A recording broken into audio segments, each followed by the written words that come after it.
एक बार की बात है, किसी गांव में एक जादुई सुपर चांद रहा करता था। चांद जब भी किसी को मुसीबत में देखता तो उसकी मदद करके उसे उस मुसीबत से बाहर निकाल देता। उसे सबकी मदद करना बहुत अच्छा लगता था। उन दिनों उस गांव में पृथ्वी पर एक बहुत ही खूबसूरत राजकुमारी रहती थी। उसकी खूबसूरती की चर्चा पूरे गांव में फैली हुई थी। लेकिन एक दिन एक बुरी जादूगरनी अपनी जादुई शक्ति से राजकुमारी को बीमार कर देती है। वो राजकुमारी की खूबसूरती को छीनकर खुद खूबसूरत बनना चाहती थी। राजकुमार अपनी बीवी का इलाज हर जगह करवाता है, परंतु उसकी तबीयत ठीक नहीं होती, बल्कि दिन ब दिन उसका शरीर छोटा होता जाता है। दूसरी तरफ जब जादुई सुपर चांद को इन सब के बारे में पता चलता है, तो वो राजकुमारी की मदद करने का फैसला करता है। यहाँ पास के जंगल में कुछ खास मोती के जादुई पेड़ हैं। उस मोती का सेवन करके राजकुमारी जल्दी ही ठीक हो जाएगी। मुझे फौरन वहाँ जाकर मोती लाना होगा। इसके बाद चांद जंगल की ओर चला जाता है और कुछ देर के बाद उसे 3 रास्ते दिखाई देते हैं। अरे, यहाँ तो 3 रास्ते हैं। मैं किस रास्ते से जाऊँ? तभी सामने से एक कौवा आता है। सुनो जादुई चांद, मैं जानता हूँ तुम यहाँ क्यों आए हो। तुम राजकुमारी की जान बचाना चाहते हो और तुम्हें उसके लिए कोई जादुई मोती की जरूरत है। तुम बीच वाले रास्ते से आगे बढ़ो, तुम्हें आगे चलकर मोती का पेड़ मिलेगा। तुम्हारा बहुत बहुत शुक्रिया दोस्त। कौवे की बात मानकर चांद बीच वाले रास्ते से आगे बढ़ता है, लेकिन उस कौवे ने चांद से झूठ बोला था।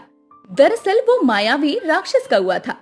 फिर कुछ दूर चलने के बाद चांद एक झरने के पास पहुंचता है और वहां उसे एक बहुत खूबसूरत लड़की दिखाई देती है। उस लड़की की खूबसूरती देखकर चांद उसमें इतना खो जाता है कि उस लड़की का सम्मोहन चांद पर हावी हो जाता है और वो सब कुछ भूलकर उस लड़की के पीछे जाने लगता है। कुछ देर के बाद वो सुंदर लड़की एक बड़े से महल के अंदर चली जाती है। चांद भी उसके पीछे पीछे महल के अंदर जाने की कोशिश करता है, परंतु सामने पहरेदार उसे अंदर जाने नहीं देते। ठहरो, कौन हो तुम और तुम यहाँ क्या कर रहे हो? तुम्हारी यहाँ आने की हिम्मत कैसे हुई? मैं वो खूबसूरत लड़की से मिलना चाहता हूँ। ठीक है, अगर तुम मिलना चाहते हो तो उसके लिए तुम्हें पहले मुझसे लड़ाई करनी होगी। अगर तुम जीत गए तो फिर तुम उस लड़की से मिल सकते हो। चांद पहरेदार की चुनौती को स्वीकार कर लेता है और तुरंत ही तलवार निकालता है। फिर दोनों में तलवारबाजी शुरू होती है और चांद थोड़ी ही देर में पहरेदार की तलवार को 2 टुकड़ों में तोड़ देता है। ठीक है, मैं हार गया। अब तुम मेरी मालकिन से अंदर जाकर मिल सकते हो। चांद बहुत खुश हो जाता है और खुशी खुशी महल के अंदर चला जाता है। सुनो खूबसूरत लड़की, मैंने तुम्हारी जितनी खूबसूरत लड़की आज तक नहीं देखी। मैं तुमसे शादी करना चाहता हूँ। क्या तुम मुझसे शादी करोगी? लेकिन वो लड़की कुछ नहीं बोलती और चुप रहती है। तभी पहरेदार आ जाता है और बोलता है, जब तक मेरी मालकिन के पिताजी और उनका राज्य उन्हें वापस नहीं मिल जाता, तब तक ये कुछ नहीं बोलेंगी। क्यों? ऐसा क्या हो गया? इनके पिताजी कहाँ हैं और इनका राज्य किस तरफ है? गजोधर नाम का एक आदमी कुछ समय पहले एक रात हमारे राज्य में आकर सभी सैनिकों को मारकर हमारे राज्य को हासिल कर लिया है और मालकिन के पिताजी को बंदी बना लिया है। गजोधर के पास एक जादुई मुकुट है और उसके रहते उसका कोई कुछ नहीं बिगाड़ सकता। अगर ऐसी बात है तो मैं तुम्हारे पिताजी को बचाकर जरूर लाऊंगा और साथ ही उस रक्षा के मुकुट को भी लेकर आऊंगा।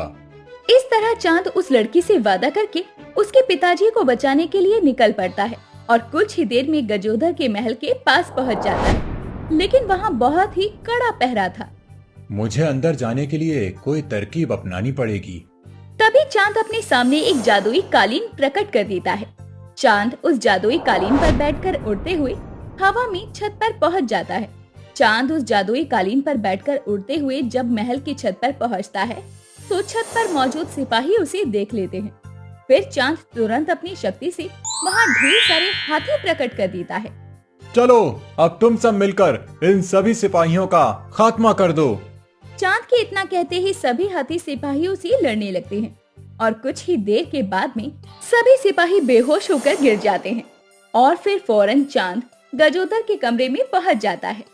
अरे, कौन है तू और कहां से आया है और तेरी हिम्मत कैसे हुई मेरे कमरे में घुसने की? मेरी बिना इजाजत के? सिपाहियों, फौरन पकड़ लो इसे। लेकिन वहाँ कोई नहीं होता। कोई नहीं आएगा। मैंने तुम्हारे सिपाहियों को मौत की नींद सुला दी है और अब तुम्हारी बारी है। दूसरों के राज्य पर हमला करके तुम जिंदा कैसे रह सकते हो? अब मैं तुम्हें मारकर असली राजा को गद्दी पर बैठा दूंगा। अरे, किस राज्य के बारे में बात कर रहे हो? मैंने किसी राज्य पर हमला नहीं किया है। ये तो मेरा खानदानी राज्य है। झूठ मत बोल, ये राज्य राजकुमार गिरधारी लाल का है। तुमने उनका राज्य चुराकर उन्हें बंदी बना लिया है। अरे, गिरधारी लाल तो एक काला जादू करने वाला जादूगर है। वो बहुत शैतान है। तुम उसके जाल में मत फंसना। लगता है उसने तुम्हें भी अपने जाल में फंसा लिया है। लेकिन चांद गजोदर की एक नहीं सुनता, क्योंकि उस पर उस खूबसूरत लड़की का सम्मोहन पूरी तरह से हावी था और चांद गजोदर के सर से मुकुट छीन लेता है। इसके बाद चांद तहखाने में कैद गिरधारी लाल को आजाद कर देता है और गजोदर को लेकर जंगल की ओर निकल पड़ता है और फिर उसे एक गुफा में कैद कर देता है। फिर गिरधारी लाल को लेकर उस लड़की के पास पहुंच जाता है। वो लड़की ये सब देखकर बहुत खुश होती है। देखो, मैं तुम्हारे पिता को लेकर आ गया। अब तुम्हें मुझसे शादी करने में कोई ऐतराज तो नहीं है ना? तभी वो लड़की एक डरावनी चुड़ैल में बदल जाती है और उसका पिता एक भयानक राक्षस में बदल जाता है। अरे नहीं, ये क्या हो गया? ये तो मेरे साथ धोखा हो गया। उस गजोधर ने सही कहा था। अरे बेवकूफ, हमने उस गजोधर का ताज चुराने के लिए ही तेरा इस्तेमाल किया है और तुझे बेवकूफ बनाया। अब तेरी यहाँ कोई जरूरत नहीं। आज शाम को ही हम तुझे मौत की नींद सुला देंगे। ये तुम्हारी गलतफहमी है पहरेदार। मैं अभी अपनी तलवार से तुम सभी के सर उड़ा दूंगा। तभी वो चुड़ैल उस मुकुट को पहन लेती है और उस मुकुट से तेज रोशनी चमकती है, जिससे चांद जंजीरों में कैद हो जाता है और उसे बहुत गुस्सा आता है। फिर वो अपनी आंखें बंद करके कुछ मंत्र पढ़ने लगता है और देखते ही देखते आसमान काला हो जाता है। फिर बादल में से ढेर सारे जानवर प्रकट हो जाते हैं और चुड़ैल और राक्षस के साथ साथ पहरेदार पर भी हमला कर देते हैं।